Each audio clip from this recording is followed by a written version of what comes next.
Bonsoir à toutes et tous. Kalispera, c'est Oleskeorus. Euh, alors, nous sommes très heureux de vous accueillir pour ce panel, pour cette discussion. C'est un des événements que nous organisons dans le cadre du Novembre numérique. Le Novembre numérique, c'est une initiative de tous les instituts français à travers le monde qui mettent à l'honneur les savoir-faire français dans la culture numérique. Alors, bien sûr, cette année, avec la crise sanitaire, la pandémie de Covid, les questions liées au digital sont vraiment très en relief, en avant, les difficultés, les opportunités. Bien sûr, nous-mêmes, notre novembre numérique, nous avons dû l'adapter et le passer entièrement en numérique, sans public, et donc ce soir, comme ça, en format de webinaire. Pour nous, l'Institut français de Grèce, c'est la deuxième édition de ce novembre numérique. Et nous avons décidé ici de décliner un fil rouge qui s'appelle les nouveaux mondes. Et cette année, les nouveaux mondes de la création numérique, bien sûr. Et cette année, on a décidé de faire un focus sur le jeu vidéo. Alors pourquoi? Parce que, bien sûr, le jeu vidéo, c'est un loisir, un médium de communication, un médium artistique à part entière qui a pris toute sa place et qui se développe de manière gigantesque. C'est une industrie aujourd'hui, une véritable industrie.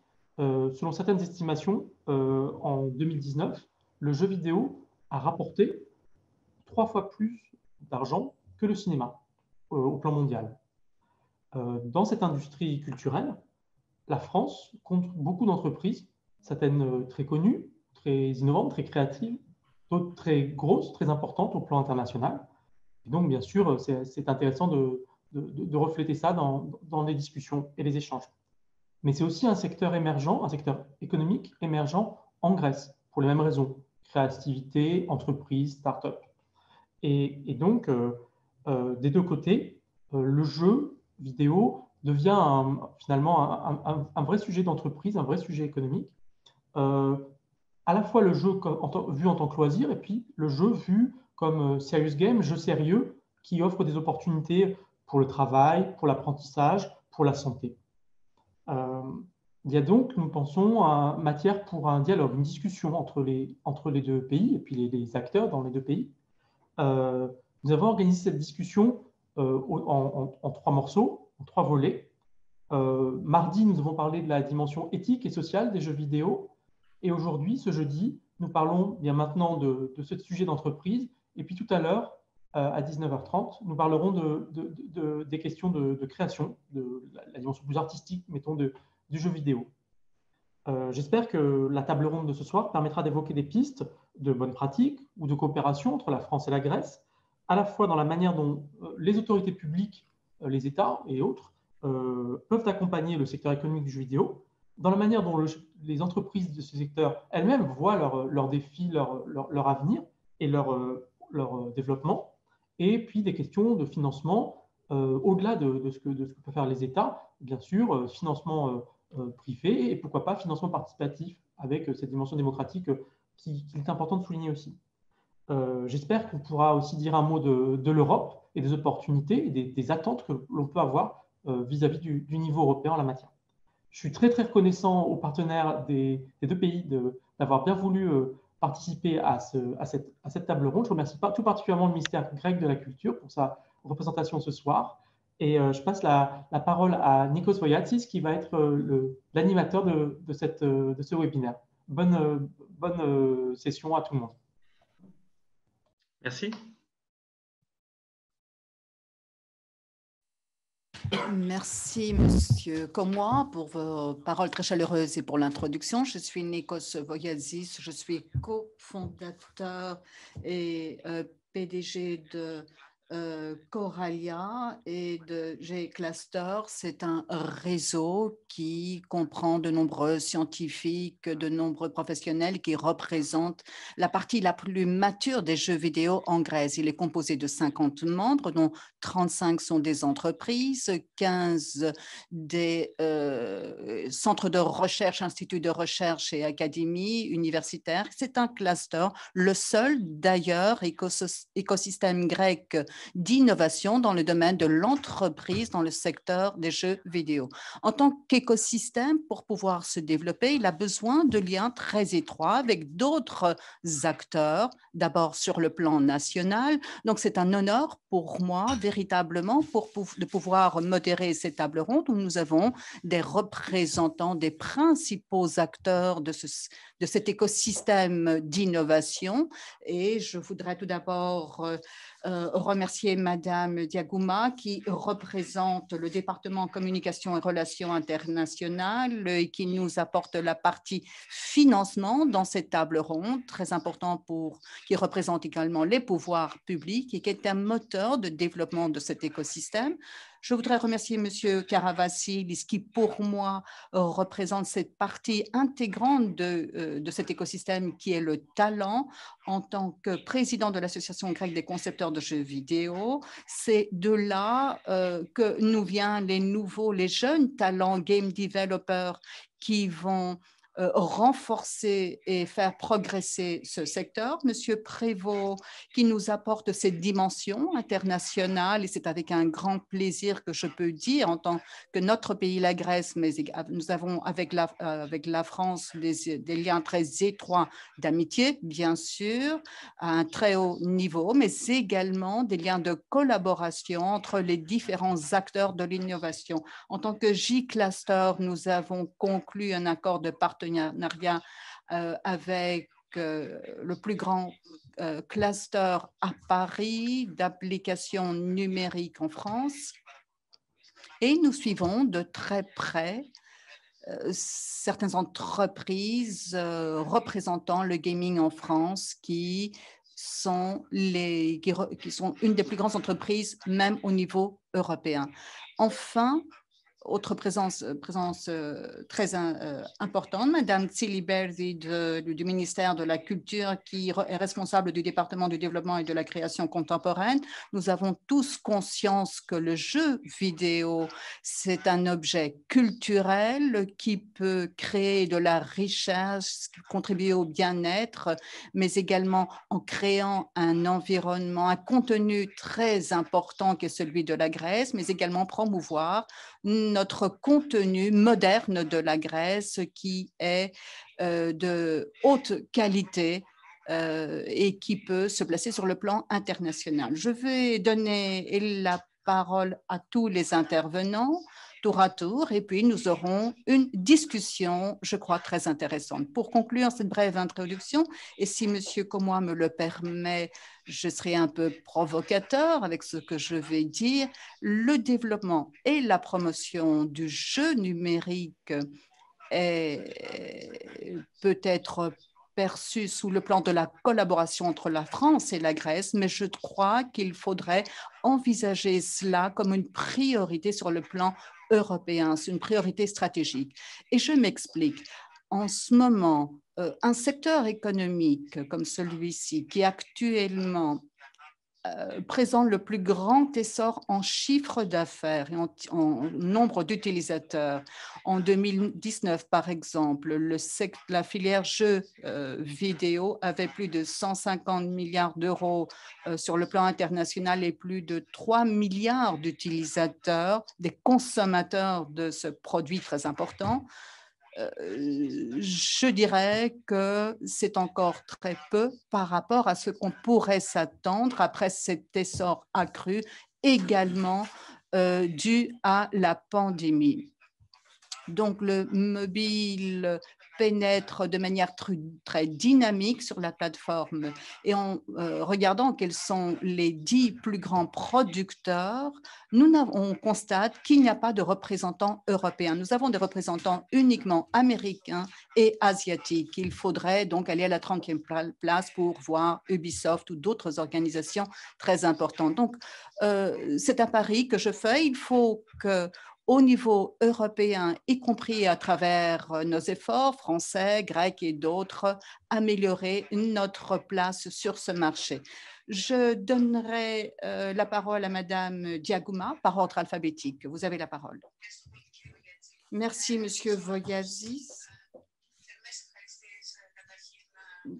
Je voudrais remercier l'Institut français très chaleureusement et toute l'équipe, excellente équipe qui a travaillé de manière systématique pour pouvoir organiser ces tables rondes et pour mettre en avant la valeur des jeux vidéo à travers dans le cadre de Novembre numérique. Et dans ce cadre, nous voulons bien sûr participer pour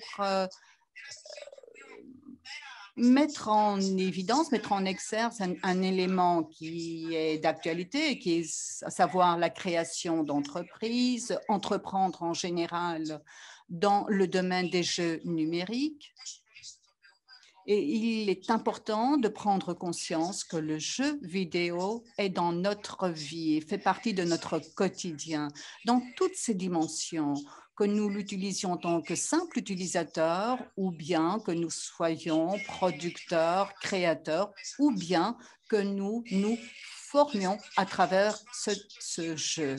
Le Centre national de l'audiovisuel et de la communication, depuis sa création en 2018, vise à promouvoir le jeu vidéo comme priorité. Et à travers les différents piliers de la création d'entreprises et l'attraction d'entrepreneurs dans ce domaine, et parallèlement à travers ces deux autres actions qui sont l'aspect éducationnel et la digitalisation, il place l'objet, le jeu vidéo, en son centre. Il en fait un écosystème. Il reconnaît qu'il s'agit d'un écosystème très important de l'industrie culturelle de notre pays, à travers lequel nous voulons promouvoir et préserver, protéger certaines activités professionnelles. Et c'est la raison pour laquelle nous avons mis en place des mesures de financement, des dispositifs de financement. Et parallèlement à ces dispositifs de financement, nous essayons de soutenir le jeu vidéo en nous adressant aux producteurs, et à tous les acteurs qui sont impliqués, comme les chercheurs, les instituts de recherche, les établissements scolaires et les différentes institutions de notre pays. J'aimerais dire que nous disposons de deux dispositifs de financement. Tout d'abord, le Cash Rebate, c'est un programme qui rembourse 40% des dépenses éligibles effectuées dans notre pays pour la production d'un jeu vidéo. C'est un financement excellent. C'est un dispositif de financement accessible aux créateurs et qui s'adresse à 5 catégories de création, y compris le jeu vidéo. Et c'est la raison pour laquelle nous travaillons en étroite collaboration avec la communauté des créateurs de jeux vidéo dans notre pays, et ce, dans l'objectif de les soutenir, d'apporter notre appui et notre aide pour qu'ils puissent, d'une part, profiter de ce dispositif de financement, mais également pour qu'ils puissent eux aussi devenir des entrepreneurs et non pas que des créateurs. Donc, nous essayons de soutenir des partenariats, des coproductions, en leur permettant d'entrer en contact avec d'autres co-développeurs à l'étranger et en cultivant ces dimensions entrepreneuriales, car outre notre talent, le talent qui est très riche dans notre pays, nous voulons soutenir les créateurs, le talent de ces créateurs, mais c'est également leur talent d'entrepreneur. C'est la raison pour laquelle nous avons récemment, par exemple, organisé cette délégation, cette présence à travers une délégation à Malmö, en Suède. Nous avons collaboré depuis la première année de notre création à différentes événements sur le jeu vidéo, le jeu numérique, et nous sommes en contact avec les créateurs et avec d'autres partenaires très importants pour mettre en évidence ce dispositif qui est outil. Pour conclure sur les dispositifs de financement, je dirais qu'outre le cash rebate que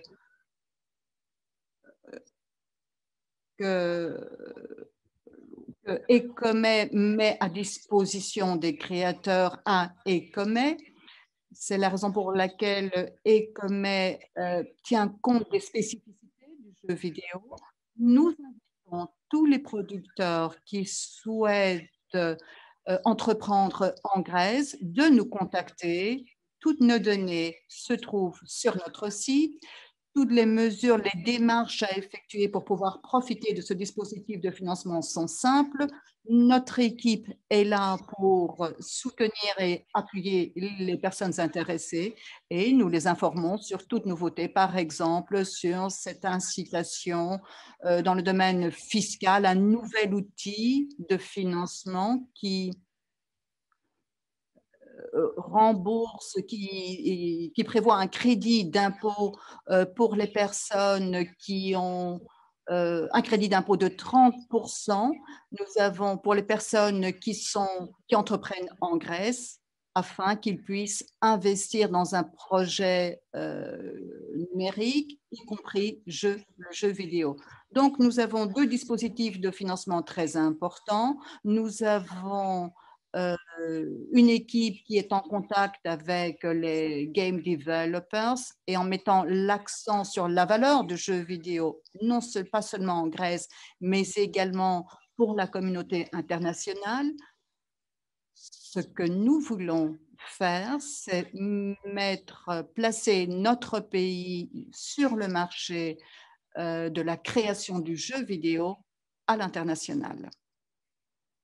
J'aimerais dire, pour conclure, que parallèlement à la création d'entreprises dans le domaine du jeu vidéo, il faut toujours tenir compte de l'importance de l'aspect pédagogique, car les utilisateurs d'aujourd'hui, qui sont très jeunes, ce sont les producteurs de demain. Et nous voulons que ces jeunes soient cultivés, qu'ils connaissent tous les aspects de la création. Nous voulons qu'ils aient une approche critique, un esprit critique et qu'en même temps, ils puissent se former, s'éduquer à travers ces programmes. Récemment, nous avons mis en place un concours international sur les jeux de société basés sur la narration. Nous voulons que le jeu vidéo et l'alphabétisation numérique soient inclus dans l'enseignement secondaire. Et nous voulons mobiliser les jeunes dans ce sens. Dans de nombreux concours auxquels nous participons tiennent compte de l'éducation et du jeu vidéo, associe donc le jeu vidéo à son aspect pédagogique. Et j'aimerais dire que à travers notre effort, à travers les efforts que nous déployons, nous voulons renforcer le dialogue autour d'un outil qui n'est pas un outil uniquement de divertissement. C'est un excellent un outil d'une filière professionnelle, un secteur industriel qui peut accueillir tout le monde, qui peut créer des recettes très importantes pour notre pays et qui met en contact les plus jeunes avec nos objectifs futurs sur le plan national. Je conclus par ceci. Je suis à votre disposition pour toute question. Madame Diagouma, nous vous remercions de cette intervention introductive et j'aimerais dire que les dispositifs de financement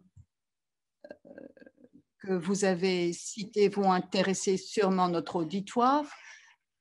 J'ai des questions à vous poser, mais je vais attendre la fin des interventions et j'y reviendrai. La parole à Monsieur Karvassilis.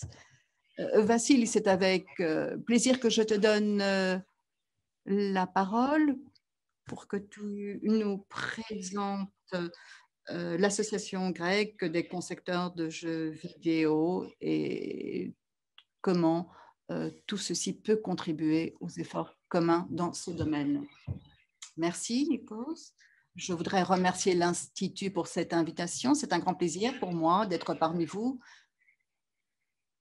Je ne vais pas parler très longuement car je pense que la discussion est plus intéressante qu'un monologue, mais pour ce qui me concerne, je suis Vassilis Karavassilis. Actuellement, je suis le président temporaire de l'Association grecque des concepteurs de jeux vidéo qui a récemment été mise en place il y a quelques semaines. Actuellement, nous avons 100 membres fondateurs qui représentent plus ou moins 25 groupes, sociétés et studios de tout le pays.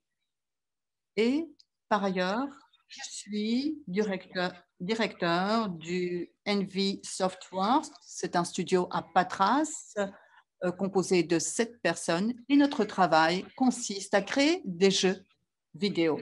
Donc, j'ai une double casquette. Je suis ici d'abord en tant qu'entrepreneur et représentant de cette communauté.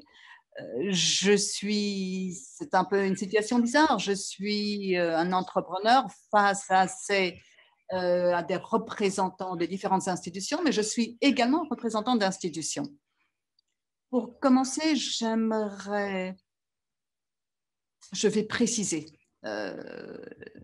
selon quelle fonction je m'adresse à vous à chaque fois. Et je commence par parler en tant que représentant de l'association. Notre création, dès le départ, visait à la réalisation de certains objectifs qui consistaient à créer une industrie de jeux vidéo en Grèce qui soit pérenne, afin que nous puissions entrer sur ce marché comme l'ont fait d'autres pays de manière très réussie. Parmi ces objectifs, c'est le transfert de savoir-faire entre les personnes du secteur, de cette filière, la représentation dans des secteurs où nous n'avons pas de représentation officielle actuellement, par exemple dans le cadre de notre contact avec des institutions ou à l'étranger, où là, il faut qu'il y ait un point de référence des talents et des créateurs de notre pays. Et un des principaux problèmes pour lesquels nous sommes invités à résoudre, c'est la place des créateurs grecs face au marché du jeu vidéo. Et sous ma double casquette, je dois dire que les choses ne sont pas simples. Et commencer en tant que game developer en 2020 en Grèce, ceci peut être plus facile qu'auparavant, mais ça demeure difficile. Malgré l'appui d'institutions comme Ecomet, malgré les dispositifs de financement qui ne suffisent pas toujours pour que quelqu'un puisse entreprendre la création de jeux vidéo. J'ai commencé à créer des jeux vidéo il y a 8 ans. J'ai mis en place ma société sans financement avec nos propres clients et nous continuons à travailler avec ces clients, nous profitons de notre savoir-faire et nous autofinançons. Nous finançons donc nous-mêmes nos productions, mais nous avons eu de la chance car grâce à ce flux de liquidité, nous avons pu participer au dispositif d'Ecomet, ce qui n'aurait pu se faire si nous ne disposions pas d'un certain capital, puisque nous parlons d'un cas de programme, d'un dispositif de financement cash rebate. Parmi notre autre objectif, c'est mettre promouvoir le jeu vidéo comme un objet culturel. Nous nous éloignons des stéréotypes, je l'espère, des stéréotypes selon lesquels les jeux vidéo ne s'adressent qu'à des enfants. Nous considérons que c'est un objet culturel contemporain. Je ne dirais pas que c'est nécessairement un art, mais je pense que c'est un objet culturel qui a une valeur artistique et qui permet de promouvoir une civilisation qui permet de mettre en avant notre culture moderne actuelle. C'est un objet comme la télévision, comme les films, et même sur le plan financier, nous constatons que c'est peut-être bien plus que cela aujourd'hui. Et enfin, nous essayons de sortir des frontières grecques, car nous considérons qu'il est très important que le privé puisse investir, et non seulement, pas seulement des investisseurs grecs. Ce que nous voulons également faire, c'est documenter et organiser une exposition internationale sur les jeux vidéo dans notre pays, également pour attirer des talents de l'étranger capables de diriger la situation en Grèce, et afin également que notre communauté jeux vidéo de créateurs puisse entrer en contact avec d'autres créateurs et producteurs à l'étranger, avec des acteurs, des créateurs qui disposent peut-être de plus de savoir-faire, de connaissances et de moyens. Je me limiterai à cela. Je reviendrai par la suite dans la discussion. Je préfère donner place à la discussion. Je voudrais remercier une fois encore l'Institut, remercier vous tous qui êtes prêts à nous écouter. Merci. Merci Vassilis pour cette introduction. Je pense que tu as abordé des questions qui sont très intéressantes et que nous allons discuter. Peut-être Madame Diagouma voudrait réagir peut-être sur la question de l'éducation, de la formation et sur la perspective d'un dispositif de financement alternatif outre le cash rebate. Et peut-être notre auditoire a également des idées à avancer, mais nous allons revenir après les interventions. La parole maintenant à Monsieur Prévost qui va nous parler de l'approche de la France sur cette question. Il n'est pas honteux de dire que le système français est plus mature par rapport à l'écosystème grec, tant en termes d'effectifs que de résultats. Et je dirais qu'il serait très utile pour nous d'entendre Monsieur Prévost, son expérience, et je pense que nous pouvons être des partenaires à pied d'égalité. Monsieur Prévost, vous avez la parole.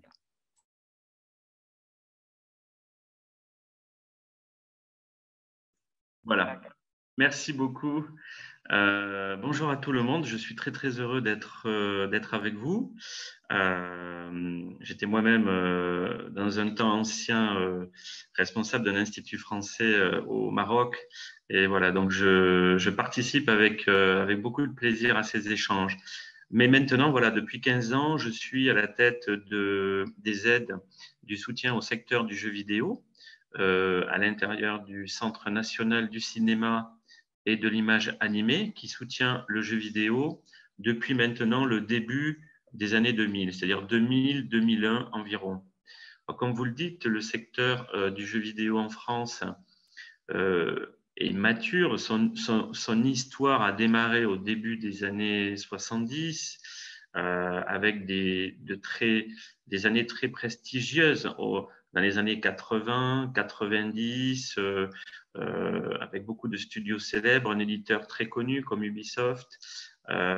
Mais cette belle histoire du jeu vidéo, soudainement, à la fin des années 90, au début des années 2000 en France, s'est un peu arrêté le système. Le secteur du jeu vidéo français a eu une grave crise économique à la fin des années 90, au début des années 2000, et c'est cette raison qui a poussé les pouvoirs publics français, et notamment le CNC, à prendre en compte le soutien à ce secteur.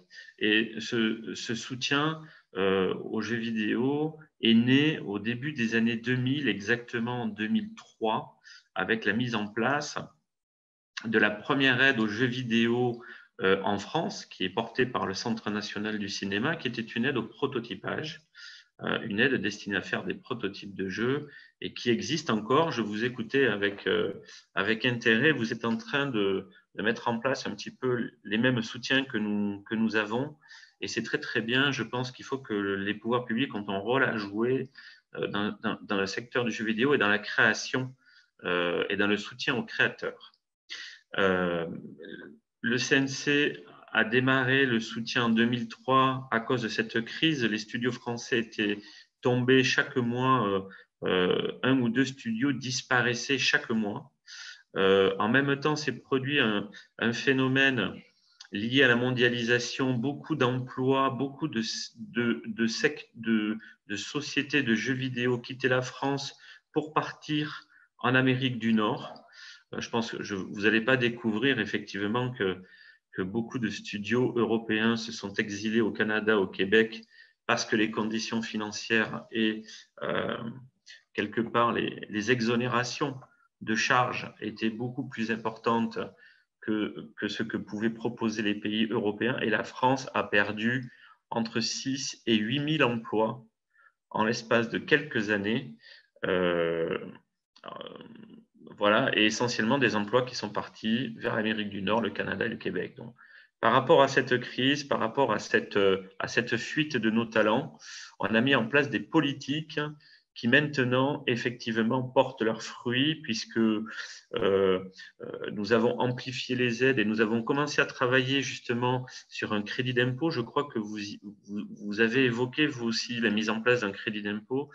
Sachez que j'ai commencé à travailler sur ce crédit d'impôt en 2005 et qu'il a été, après 3 années de discussions âpres, continues et très intenses avec la Commission européenne, nous avons obtenu en 2008 l'accord pour la mise en place d'un crédit d'impôt aux jeux vidéo en France. Voilà, cela fait maintenant 12 ans qu'on a cet instrument que je vous recommande particulièrement parce qu'il va vraiment donner un coup de pouce aux créateurs de jeux vidéo grecs et qui vont vouloir venir s'installer en Grèce.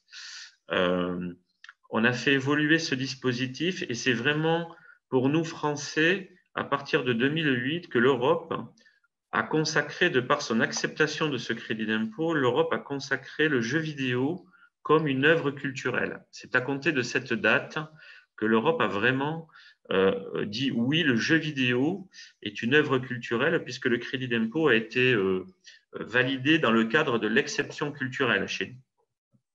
Je pense que ce sera la même chose chez vous. Il va falloir travailler et faire passer cette réforme dans le cadre du champ de l'exception culturelle. Mais c'est vraiment 2008 qui consacre le jeu vidéo comme une œuvre. Au fur et à mesure, après ce crédit d'impôt, nous avons mis une aide, nous avons encore mis en place une autre aide à la production, c'est-à-dire que nous avons, non seulement nous aidons les studios à travers des prototypes, mais nous les aidons aussi également sur des productions de jeux complètes, c'est-à-dire que nous soutenons les jeux dans leur globalité jusqu'à la commercialisation. La seule condition est que pour le moment, ils détiennent la propriété intellectuelle du jeu. Alors, on a soutenu beaucoup de sociétés. Le modèle étant pour nous une société, par exemple, comme Ankama, que vous connaissez peut-être, qui crée le jeu Dofus en France. Et Ankama a réussi en 2003 à s'imposer parce que cette société détenait la propriété intellectuelle de ses œuvres. Ankama, en 2003, c'est 3 personnes. En 2020, c'est 350 personnes. Ils ont créé de la richesse parce qu'ils ont conservé les droits de la propriété et qu'ils ne les ont pas cédés à un éditeur comme Ubisoft ou comme Activision. Voilà. Donc, nous avons construit au fur et à mesure, de 2020 jusqu'à maintenant, tout un édifice, tout un dispositif qui a permis d'aider les sociétés à la mise en place de prototypes, à la mise en place de soutien à la production, à un crédit d'impôt. Et pour terminer, nous avons mis en place une aide à l'écriture. Une aide à l'écriture là, qui ne s'adresse plus aux entreprises, mais qui va s'adresser aux auteurs de jeux, et simplement pour essayer de renouveler les écritures dans le jeu vidéo, renouveler un petit peu la narration dans le jeu vidéo. Et on s'adresse vraiment à des auteurs, à des scénaristes, à des game designers qui doivent travailler en équipe afin de proposer des game design documents, des bibles de jeux, comme on dit en français, pour essayer de renouveler un peu les histoires qui nous sont proposées et travailler un petit peu plus sur la diversité des histoires, sur la diversité culturelle. Essayer d'échapper un petit peu aux jeux stéréotypés qui nous arrivent d'Amérique du Nord ou d'ailleurs. Voilà, donc on a mis en place tout un édifice de soutien qui porte ses fruits, puisque maintenant, on compte en France 1000 entreprises, 1000 sociétés liées aux jeux vidéo. Sur ces 1000 sociétés, nous avons 550 sociétés de création. Nous avons 550 sociétés de développement de jeux vidéo qui sont des sociétés qui peuvent aller, qui ont une taille moyenne de 10 ou 15 personnes, mais nous avons 15 ou 20 sociétés de 300 personnes, par exemple. Avec des sociétés comme Download, Quantic Dream, peut-être que vous connaissez ces noms, Arcane, Amplitude, etc. Et nous sommes très fiers d'avoir doublé, nous avons quasiment doublé en 10 ans la capacité de création. À côté de ça, nous avons une quarantaine d'éditeurs, dont le plus gros est Ubisoft, bien sûr, mais aussi des éditeurs très intéressants comme Focus, comme Namco, voilà. Enfin, nous avons beaucoup d'éditeurs, pas encore assez. C'est une des faiblesses, je dirais, du secteur du jeu vidéo en France. Il faut des éditeurs, mais des éditeurs qui ne captent pas toujours la propriété intellectuelle des créateurs. Ça, c'est important. Et puis, nous avons 300-400 entreprises de prestations qui sont là pour soutenir, soit dans le graphisme, soit dans le développement, les studios de création. À côté de ça, on a un écosystème d'écoles de jeux vidéo qui est, nous dit-on, ce n'est pas nous qui le disons, mais très modestement, un écosystème qui est un des meilleurs au monde en matière de formation aux jeux vidéo. Nous avons de très, très bonnes écoles de jeux vidéo en France, tellement bonnes que beaucoup de studios étrangers, beaucoup d'éditeurs viennent piocher chez nos élèves. On a une pénurie en ce moment de gens, et notamment de développeurs et de codeurs en France, tellement le secteur est dynamique. Et je voulais terminer par ça. Vous avez, je crois qu'il faut une action déterminée des pouvoirs publics si vous voulez arriver à faire prospérer le secteur du jeu vidéo en Grèce. Il faut une politique sur 10 ans. Moi, je suis au CNC depuis 2003. Il faut 17 ans. On aura mis 17 ans pour arriver à récolter les fruits de notre politique qui sont passés par diverses aides. Le crédit d'impôt étant, à mon avis, l'édifice principal et déterminant. Mais il faut quand même, je vous le dis, une politique, même si les hommes politiques nous disent qu'ils peuvent changer les choses en 1 ou 2 années, je vous assure, il faut 10 ans. Bon courage à vous en tout cas, et on sera à vos côtés. N'hésitez pas, si vous avez des conseils à nous demander, nous serons à vos côtés.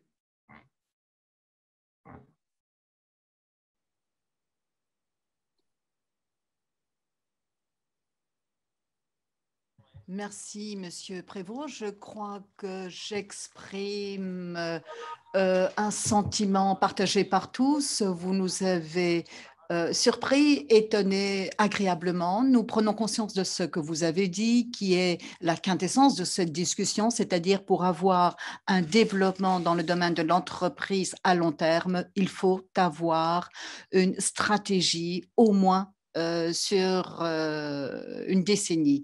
Je suis heureux d'avoir avec nous Madame Yacouba qui conçoit également divers dispositifs de financement, mais également Madame Tsiliberdi, à qui je vais tout de suite donner la parole, qui représente sur le plan institutionnel autour de cette table ronde, qui représente le ministère de la Culture et notamment, et plus précisément, un ministère qui, pour la plupart d'entre nous, s'intéresse surtout à la culture traditionnelle, mais je dois dire que Madame Tsiliberdi et son équipe sont une source d'idées fraîches et d'approches très contemporaines.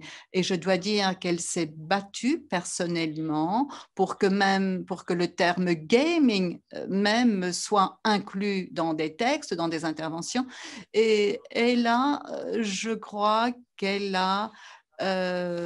aura la charge de clôturer cette série d'interventions. Merci, Nikos, pour paroles très chaleureuses. Je voudrais vous remercier de cette invitation. Je voudrais partager avec vous une vidéo.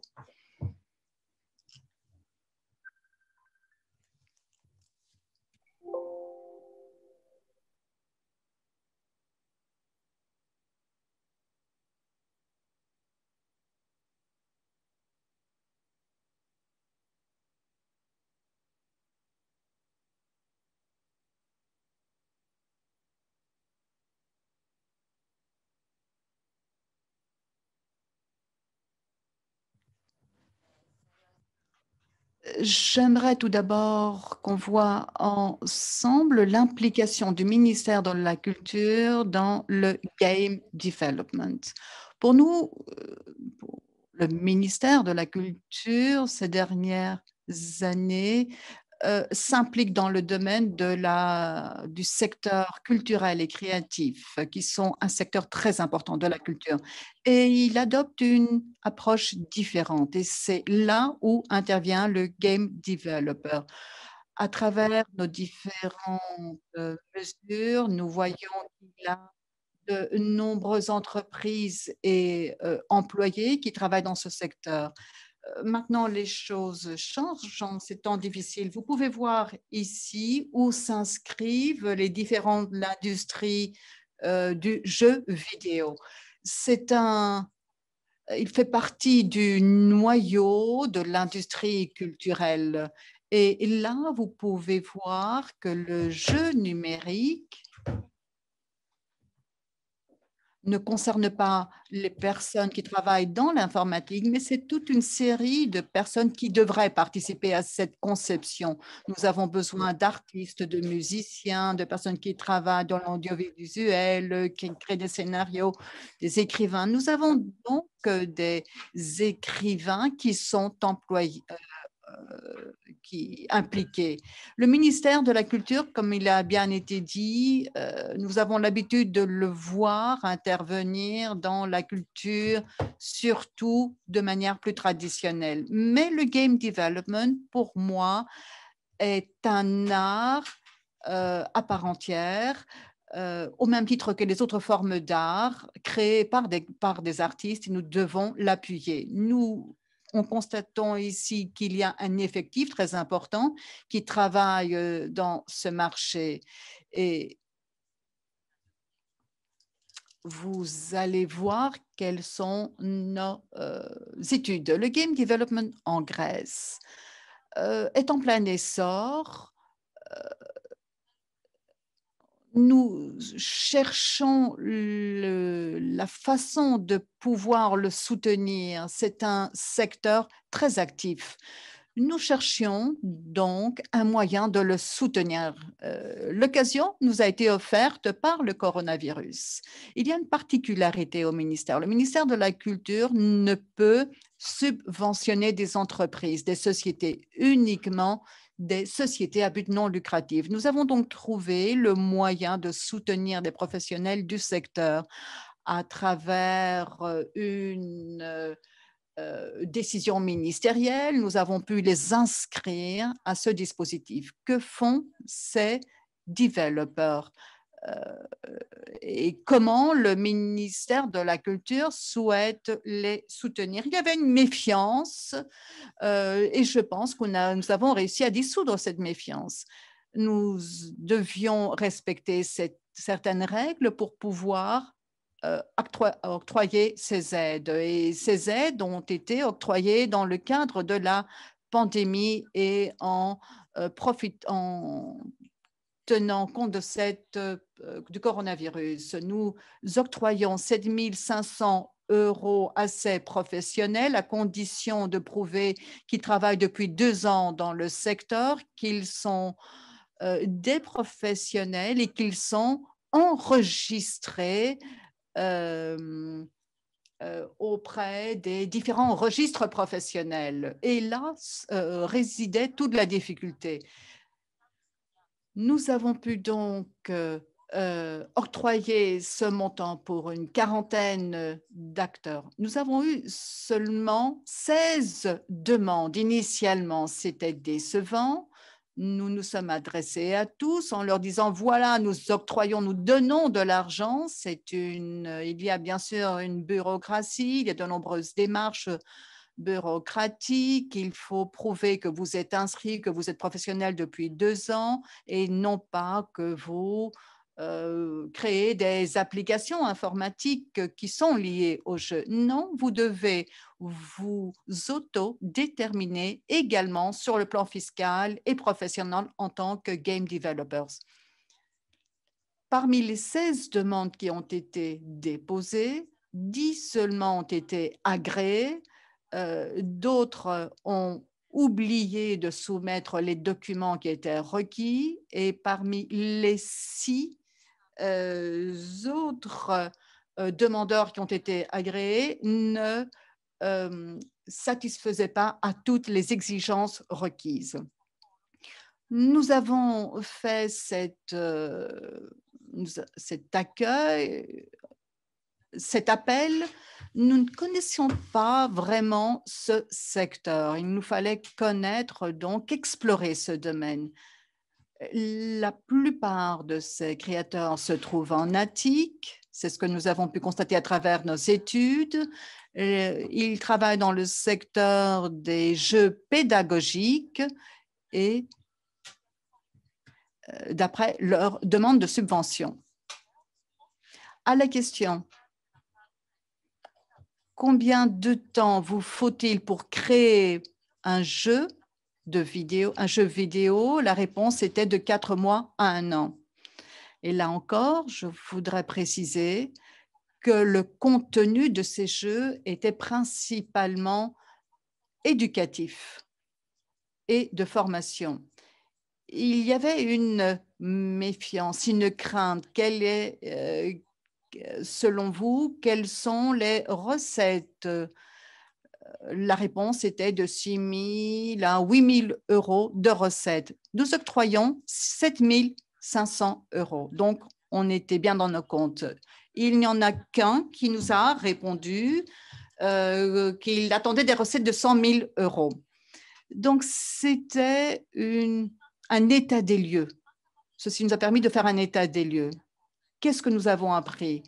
Que si l'on associe le secteur public et le game developer, on peut aboutir à quelque chose de bien.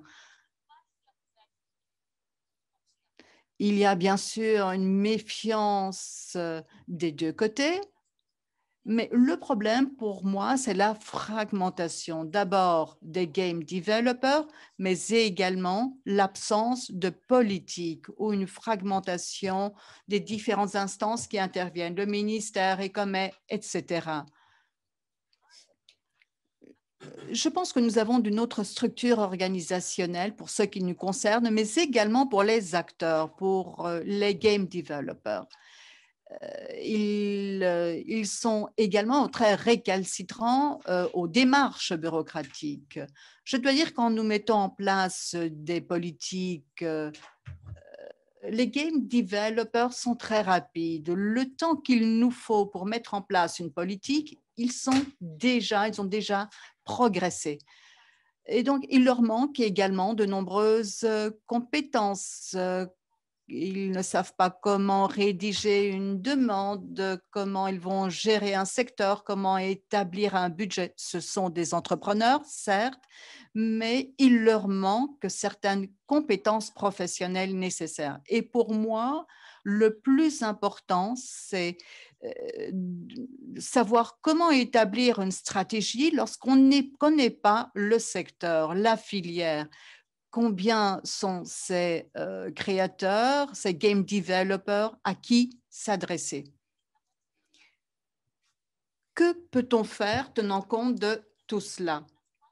Briser les silos, bien sûr, briser les silos au sein des ministères. Il y a notre ministère, il y a ECOME. Il y a trop d'acteurs. Il devrait également impliquer le ministère de l'économie, le ministère des Affaires étrangères, le ministère du tourisme, qui organise des expositions très intéressantes où ils pourraient participer avec une présence de game developers. Une cartographie de la filière, savoir qui sont ces acteurs, qui sont ces game developers, car nous ne pouvons élaborer des politiques sans connaître la filière. Nous avons besoin donc d'une approche stratégique. Il faut que nous puissions nous rencontrer pour voir où l'on va. Nous avons besoin donc de l'implication des ministères, de tous les clusters de Coralia. Il nous suffit d'être quelques-uns, mais il faut voir comment nous pouvons aider toutes ces personnes et pour pouvoir aider ce secteur, le soutenir. Et pour pouvoir ainsi mettre en place une politique et des dispositifs de financement. Nous devons d'abord connaître, donc je l'ai dit, la filière, la comprendre pour pouvoir l'aider. Ce qui importe pour moi, au-delà du financement et du soutien, c'est promouvoir et se tourner vers l'extérieur. Nous avons les moyens de le faire, mais nous avons besoin d'interlocuteurs. Je suis heureux de voir qu'il y a une association, quelle qu'elle soit, car nous pouvons ainsi discuter, dialoguer avec le soutien de l'ECOME. Nous devons mettre en place des projets spécifiques pour promouvoir, pour améliorer les compétences de ces game developers qui peuvent être des musiciens, des artistes ou mettre en place voir comment nous pouvons mettre en place tous ces scénarios, comment nous pouvons attirer des investisseurs, donner une impulsion à ce secteur. Pour moi, c'est un art, c'est un outil de cohésion. Nous pouvons promouvoir l'aspect pédagogique. Et créer des jeux vidéo très intéressants qui soient agréables et éducatifs à la fois. Et je ne suis pas contre à cela. Pour conclure, je dirais, je vais répéter ce qu'un gamer, développeur grec disait. Le jeu peut changer la vie, il peut éduquer, il peut former, mais surtout, il peut procurer du plaisir à certaines personnes qui n'ont pas d'autre alternative. Voilà ce qui est le plus important pour moi pour les game developers. Merci, Madame Siliberdi. Merci pour cette intervention très passionnante et passionnée.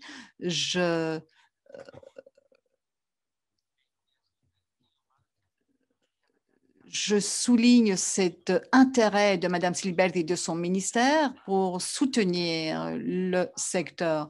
Et il faudrait commencer par cela. Nous ne souhaitons pas avoir de miracle, pas de changement de fond en comble du jour au lendemain, mais ils nous font construire petit à petit, améliorer la situation et rapprocher les différents acteurs. Je pense que nous pouvons voir les questions de notre public, de notre auditoire, et je vais essayer d'élaborer car elles sont très intéressantes. Je commencerai par la dernière question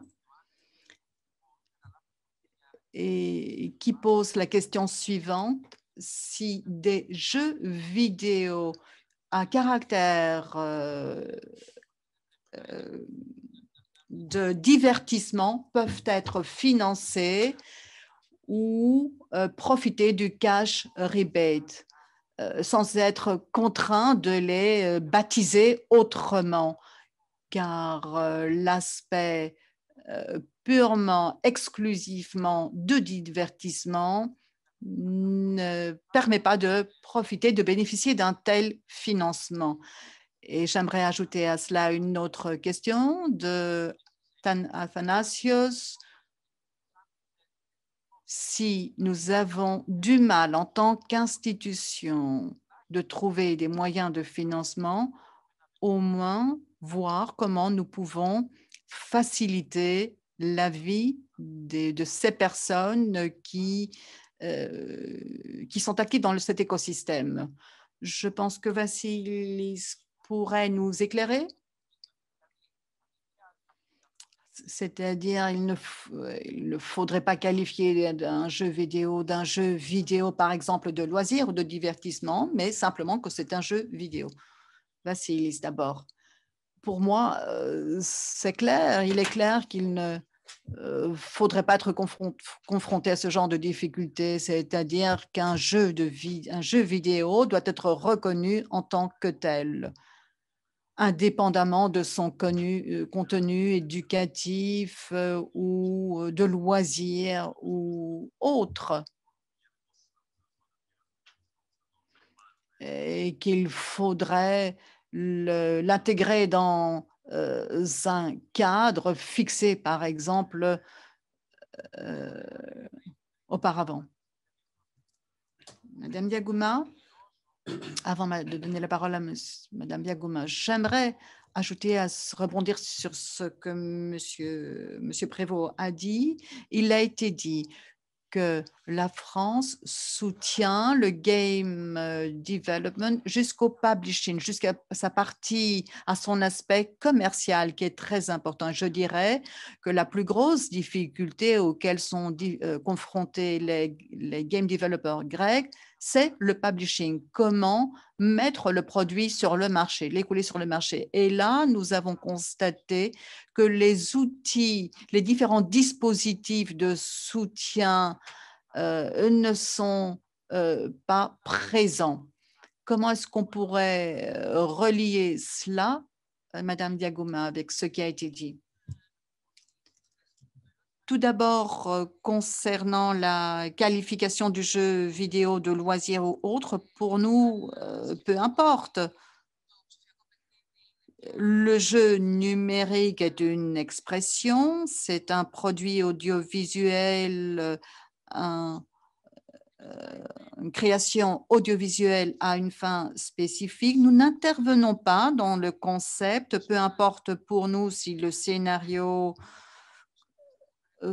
porte sur une question pédagogique ou de divertissement, pourquoi pas. C'est la raison pour laquelle nos incitations liées au financement ne tiennent pas compte de cela. Par contre, nous sommes convaincus que la conception et le design du jeu vidéo doivent avoir également un aspect loisir. Un jeu vidéo peut avoir un caractère pédagogique, mais à la fois, l'inverse peut également être valable. Un jeu vidéo de divertissement peut également avoir un aspect pédagogique. Pour ce qui est de la promotion et de l'écoulement d'un produit sur le marché, dans le cadre de nos contacts avec l'association des game developers en Grèce, avec les scientifiques, avec les personnes du marché, nous essayons d'identifier ou de créer des outils au-delà du catch rebate ou du crédit d'impôt pour qu'un jeu vidéo puisse trouver sa place sur le marché. Et là, nous soutenons ces créateurs, ces game developers. Et c'est dans cela que s'inscrit notre participation à l'exposition à Malmö, c'est-à-dire soutenir tous ces acteurs à l'étranger afin que ces créateurs, game developers, puissent présenter leur travail et se présenter eux-mêmes.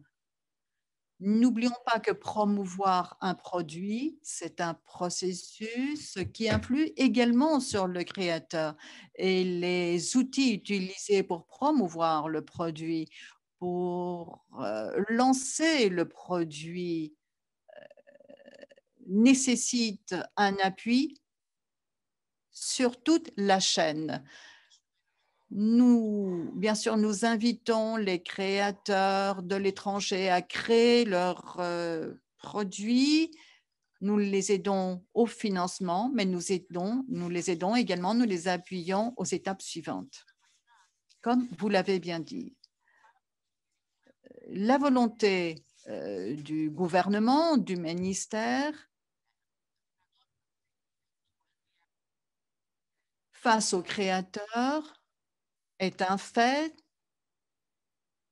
Si les créateurs ont pu bénéficier d'un projet, ils peuvent soumettre leurs demandes pour pouvoir profiter de ces dispositifs de financement qui arrivent à une étape ultérieure. Ceci, bien sûr, préoccupe la plupart des producteurs, mais nous considérons qu'à partir du moment où nous avons la possibilité d'appuyer, de soutenir un projet sur le plan financier, y compris sous la forme de crédit d'impôt, je pense que ceci permet à un créateur de développer son entreprise, son projet et d'arriver à des dimensions comme celles que M. Prévost nous a présentées. Notre volonté d'appuyer notre appui aux créateurs est là. Le ministère de la Culture et le département de communication et de relations internationales avancent à grands pas et nous sommes là, nous revendiquons davantage d'informations, nous croyons aux créateurs, nous sommes convaincus qu'ils peuvent surmonter toutes ces difficultés, tous ces obstacles bureaucratiques et nous sommes convaincus qu'ils peuvent y arriver. Nous sommes là pour les soutenir. Je pense qu'il y a deux directions, deux orientations. Tout d'abord, nous pouvons soutenir un projet qui promeut l'approche culturelle. Et ceci est très important. Il a besoin, dans ce cas-là, de l'appui de l'État. La deuxième aide, c'est l'aide sur le plan d'entreprise. Bien sûr, ça ne doit pas être un projet, un objet, un produit qui promeut la violence ou la misogynie, mais sur le plan d'entreprise, nous pouvons soutenir tout projet ayant une dimension entrepreneuriale. Lorsque je parlais avec des collègues en Finlande, lorsqu'ils soutenaient certains projets, ils ont soutenu les projets, quelle que soit la société. J'aimerais dire par là que c'est un soutien sur deux plans. Sur le plan d'entreprise et d'autre part, soutenir des projets qui sont plus artistiques. Et sans soutien, ils ne pourront exister. Et en tant qu'institution, nous devons les soutenir sur les deux plans.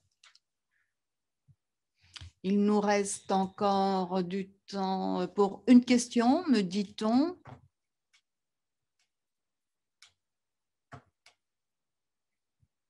Je propose que toutes ces questions et ces réponses puissent être maintenues pour les personnes qui sont intéressées et qui souhaitent revoir tout cela.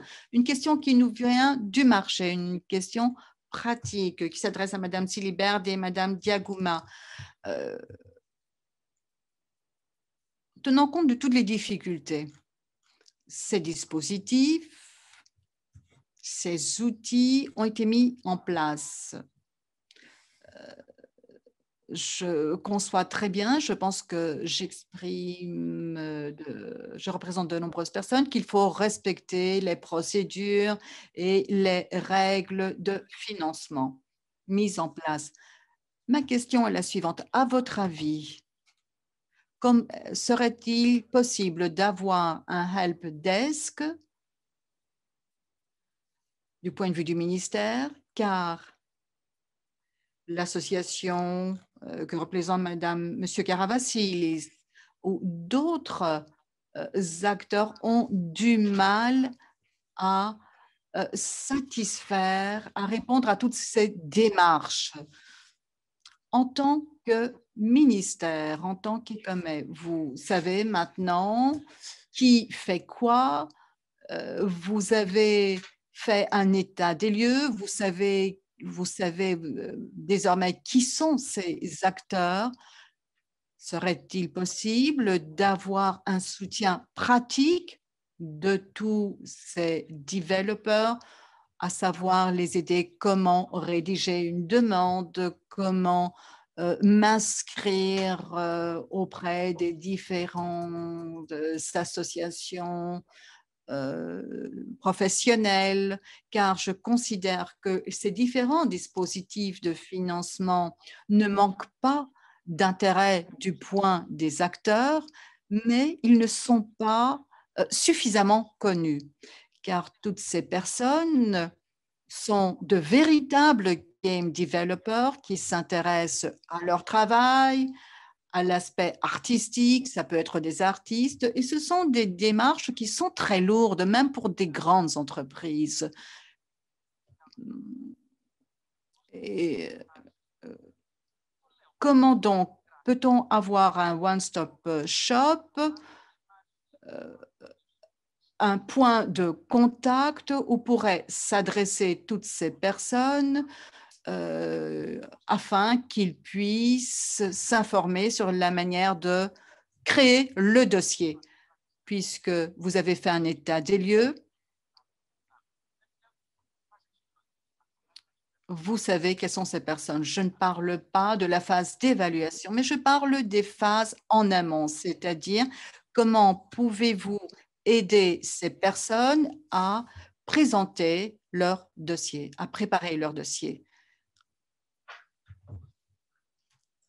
Madame Diagouma, je dois dire que nous disposons déjà d'un centre d'aide. Nous avons une équipe dédiée à cela qui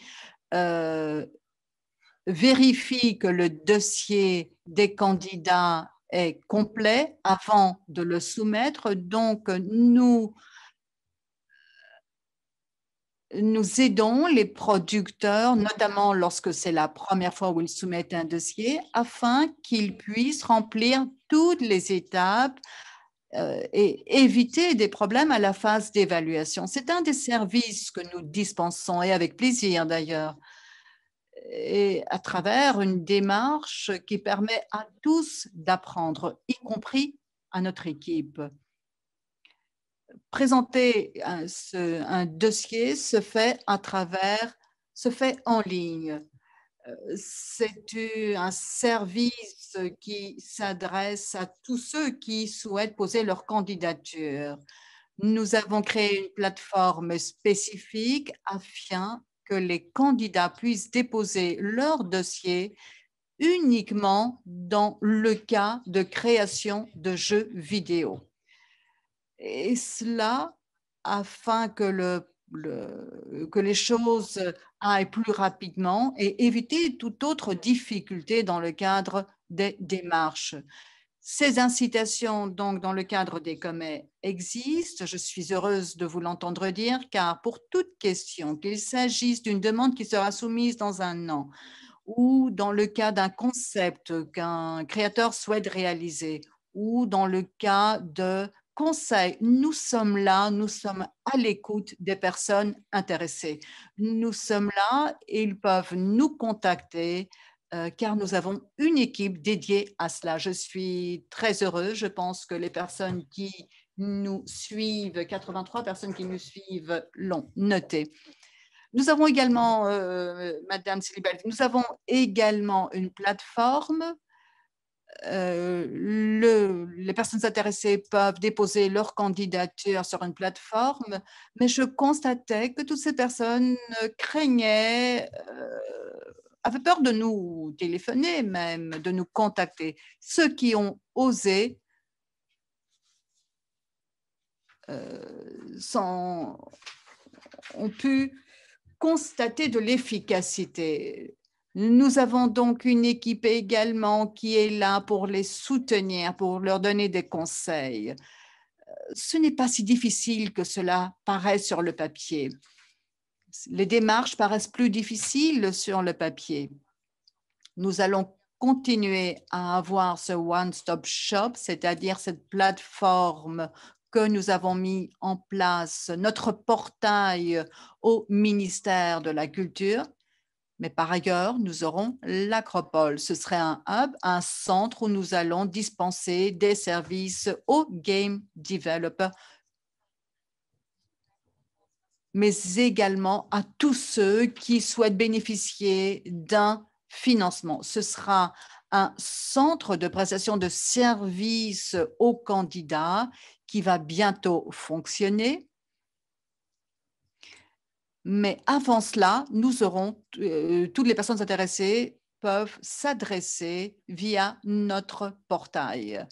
Nous envisageons également de mettre en place des formations de création d'un budget, de rédaction d'un projet, une formation très rapide de quelques heures ou sur une journée pour voir comment établir un budget, comment mettre en place, rédiger une proposition de projet. Bien sûr, nous avons été freinés par la pandémie, mais tel est notre objectif, car il n'y a pas que les game developers qui manquent de ces compétences, c'est le cas pour la plupart des artistes.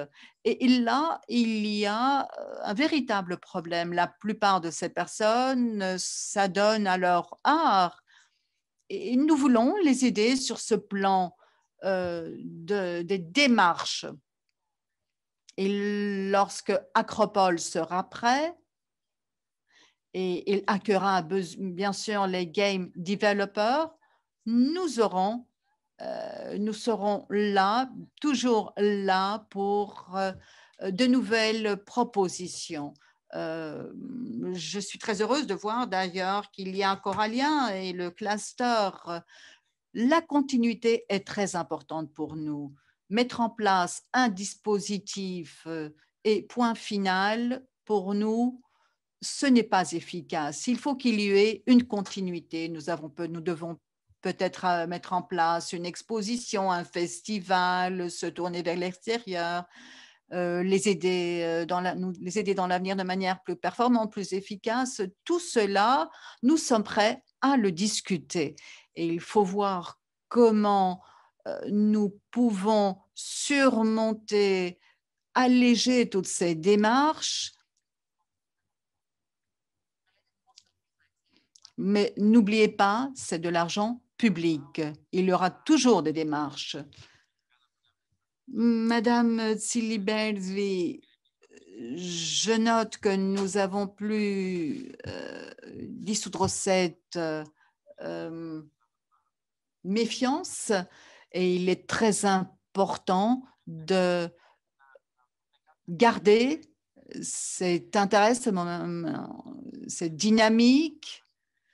J'aimerais donner la parole maintenant à M. Caravassil, c'est M. Prévost pour conclure. Vous m'excusez, j'ai un webinaire juste ici. Vous m'excuserez, mais je devrais vous quitter un peu avant car j'ai un webinaire. Très rapidement, une dernière intervention, Vassil, si M. Prévost. Une seule chose, pour ce qui me concerne, les choses sont simples pour moi.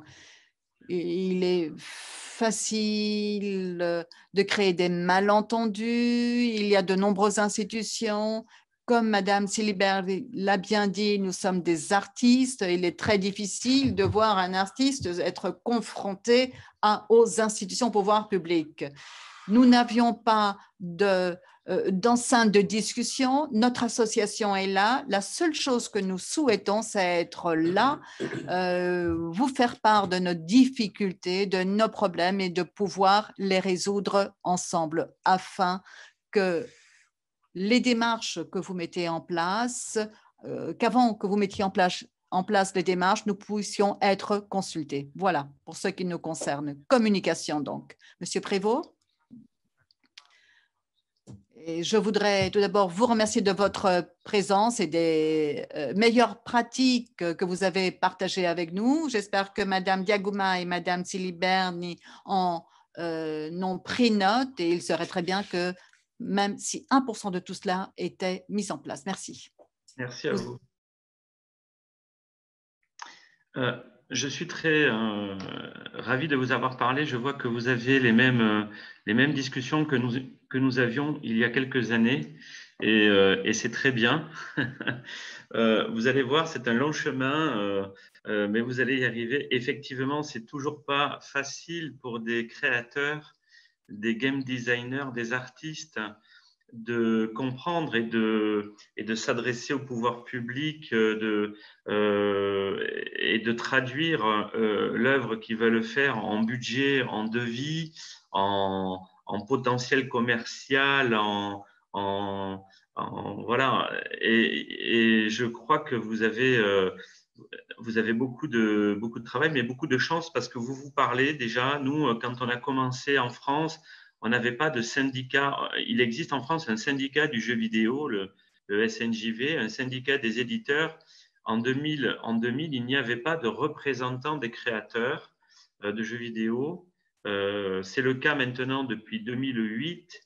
Et on a construit ensemble, avec les studios et le Centre national du cinéma, on a construit ensemble des liens de confiance et des bonnes pratiques. On a travaillé ensemble à la Constitution. Moi, j'ai créé le premier dossier de demande d'aide avec, en le faisant, en le montrant aux créateurs afin de m'assurer qu'ils le comprennent bien.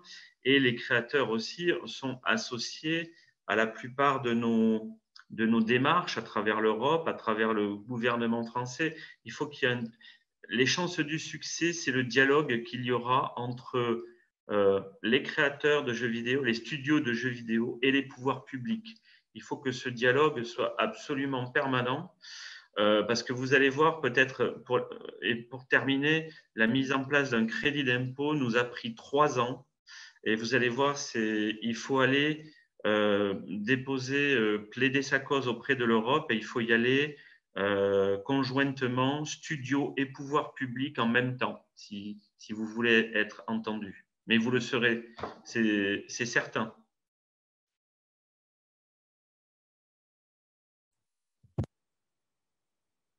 Monsieur Prévost, je vous remercie. Je tiens note de tout cela. Je vais faire part de tout cela à notre conseil d'administration du cluster. Je pense qu'un tel dialogue dans un climat de confiance apportera ses fruits, y compris en Grèce. Et ce serait avec plaisir que nous collaborerions avec la France et avec ses différents acteurs. Tout le monde a à gagner. Je voudrais remercier tous les intervenants de leur présence, remercier également notre public, notre auditoire qui a participé. je l'espère, à une discussion qui est allée dans le bon sens.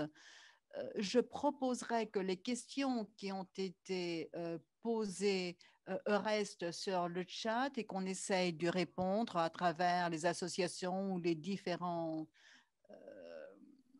instances collectives. Et je pense que ces questions vont dans le bon sens.